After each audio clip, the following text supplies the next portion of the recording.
What's up, folks? I'm Dwayne, and this is Blackboard Gaming, where we teach you about all these great board games that are out there, waiting to be played by you and yours.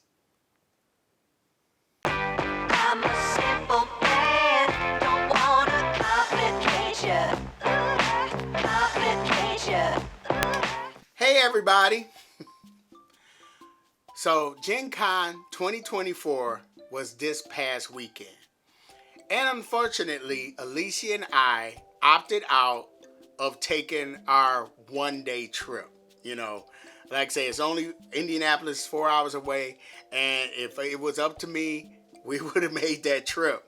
But of course, we had some obligations to take care of here at home. So we opted out of going, which I was really bummed out about. Like I said, last year was our first full Gen Con, and we had so much fun. We got to hang out with a bunch of different people in the board game content creation space, and we picked up a few great board games. Now, speaking of board games, there were some board games on the BGG Gen Con preview list that I would have ran to if we went to Gen Con. And one is the one I've talked about in my last video, where I was talking about 5 board games that you need to pick up if you want to introduce to your family and friends. And that game is Comic Hunters. Now, I spoke on that game in the last video, and in the comments, someone put that Barnes & Noble currently has Comic Hunters in stock. And I was like, what? Really? Because this was a Gen Con release. And so Barnes & Noble is like maybe 10 minutes from my job. It's about 45 minutes from my home.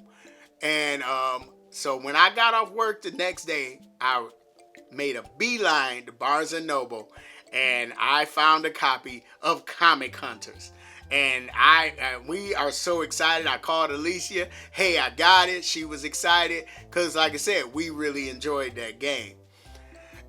But when I went into Barnes & Noble's, I was amazed by the amount of different recent games that have been released that they have in stock. And I was like, Barnes & Noble has been up in their game. I mean, I always knew they had board games, but they got some great games, some recent games in stock. And so that's what this video is about, is to tell you about 5 games that you can pick up at Barnes & Noble. Now, I've already talked about Comic Hunters a lot, so that's not going to be included in the 5. So the first game I want to talk about is a game that's actually their board game of the month this month. And it was a Gen Con release. Now, I didn't know they had it in stock, but when I was talking to my friend David, I was telling him about the idea for this video.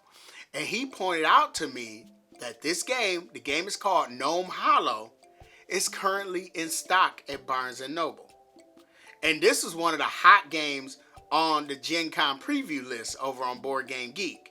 And from what he told me, the game sold out, So it was really hot and really hyped. And Barnes & Noble has this game. So Gnome Hollow, is a game where you take on the role of gnomes, of course, and you are building out your garden. It's a tile placement game, and you're drafting tiles and you're placing it and creating this ever-expanding garden. And you're trying to create these rings of flowers in order to get mushrooms. There are mushrooms on these rings also. And so if you send your gnome, because it also has some worker placement, you send your gnome to claim that ring, and then when that ring is completed, you get to get those mushrooms as resources, and then you're spending those resources in order to get different treasures, stuff like that. Now, I've seen a lot of content, of this game, but I kind of like I don't know if another nature game is going, because I got a lot of nature themed games. But this game has a little fantasy also, and from what I heard, there's magnetic boards.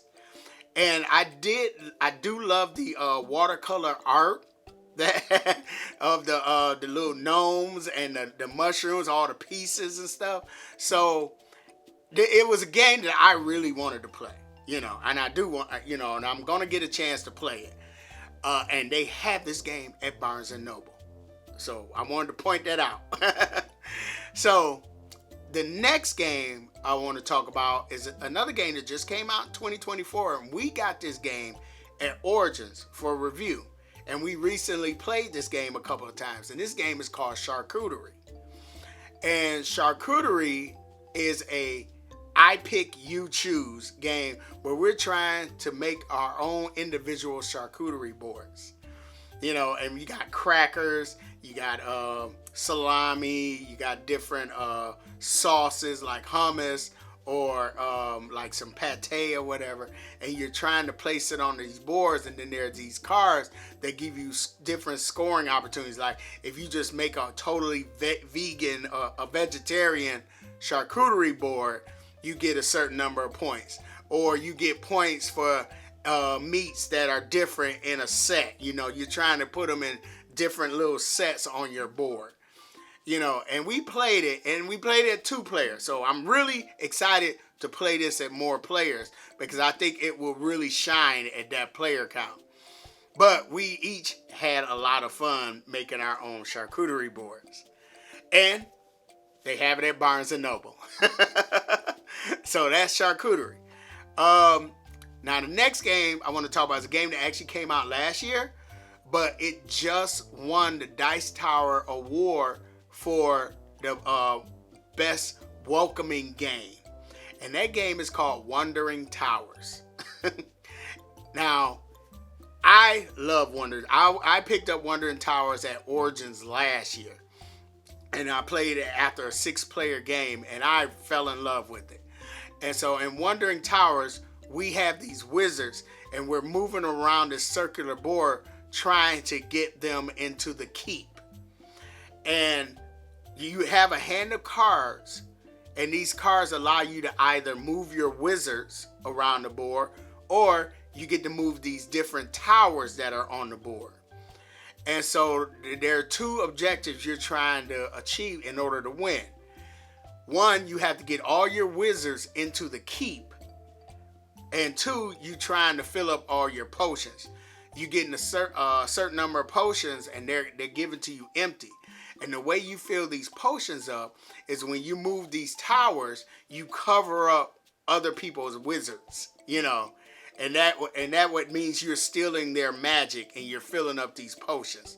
So in order to win, you have to get all your wizards into the keep, and you have to fill up all your potions. This is a really great family game. I forgot to mention that, like I said, when you covering up the wizards with the towers, there's a memory aspect. Because now you're trying to remember where your wizards are on the board. So in order for you to move your wizard, you first have to move the tower and make sure you can find your wizards. They have to be visible in order for you to move them. And I personally, so they just announced the Spiel des Jahres winner, which is Sky Team, which I really love Sky Team.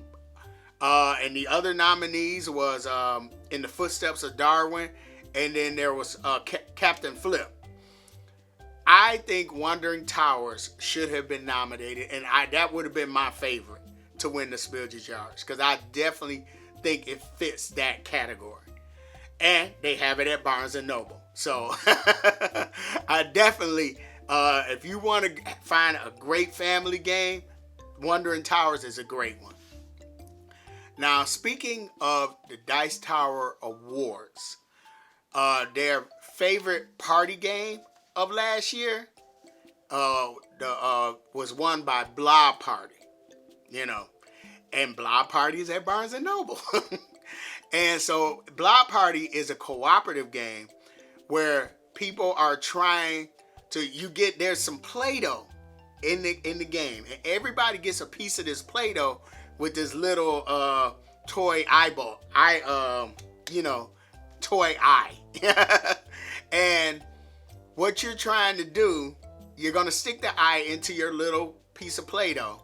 And what you're trying to do is, at the end of the game, merge all your Play-Doh into one by answering these questions. You're trying to figure out these, making different guesses, kind of like Just One. So there's a category and then there's a word. So let's say the category was movie. And then the word is metal. And so everybody has to guess a word. And then when everybody reveals it, whoever's matching gets to, combine their Play-Doh, you know. And so what you're trying, all the players are trying to combine all their Play-Dohs into one blob. And it's just a really, really fun game. We played this once at a board game meetup. We really enjoyed it. So, and Blob Party is at Barnes and Noble. Okay. The last one I want to talk about is, now this game, this video was posted a day late because I remember, like, I wanted to go take a picture. And so when I stopped up there, they just got this game in stock.